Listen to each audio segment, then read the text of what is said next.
Good morning to all of you. Myself Arshi Patel belonging from Halwat, Gujarat, and today I am reading the book Think and Grow Rich written by Napoleon Hill, whose Hindi version is सोचिए और अमीर बनिए, जिसका chapter 4 आत्म सुझाव। अवचेतन मस्तिष्क को प्रभावित करने का तरीका अमीरी की दिशा में तीसरा कदम है।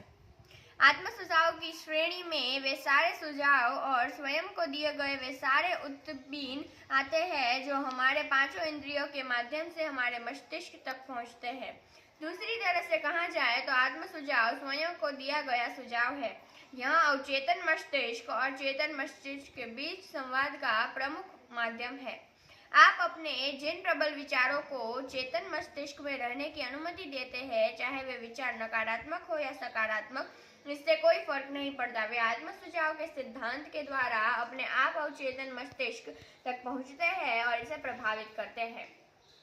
प्रकृति ने इंसान को इस तरह से बनाया है कि वह अपने अवचेतन मस्तिष्क तक पहुंच रहे और विचारों पर पूरा नियंत्रण रख सके। हालांकि इस बात का यह अर्थ नहीं है कि इंसान हमेशा इस नियंत्रण का प्रयोग करता है। ज्यादातर मामलों में वह इस नियंत्रण का इस्तेमाल नहीं करता, जिससे यह स्पष्ट होता है कि इतने सारे लोग जीवन भर गरीब क्यों बने रहते हैं।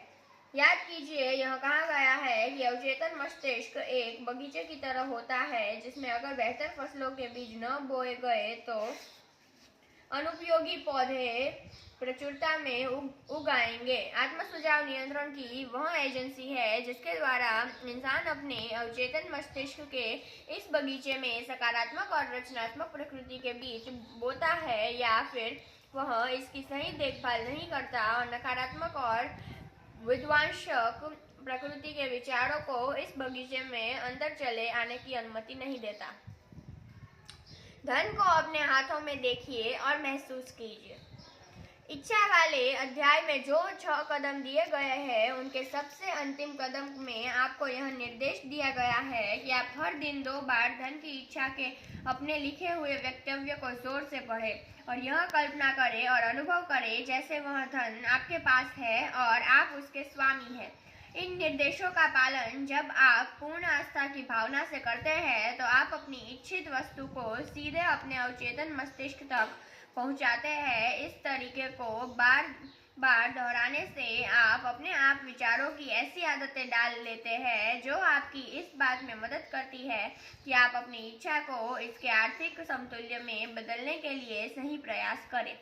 अध्याय 2 में बताए गए 6 कदमों की तरफ लौटे और आगे बढ़ने से पहले उन्हें दोबारा सावधानी से दोबारा पढ़ें। फिर जब आप इस तक पहुंचे, आप बहुत सावधानी से उन 4 निर्देशों को पढ़ें जो आपके मास्टरमाइंड समूह के संगठन के बारे में दिए गए हैं, जिनका वर्णन सुव्यवस्थित योजना वाले अध्याय में है।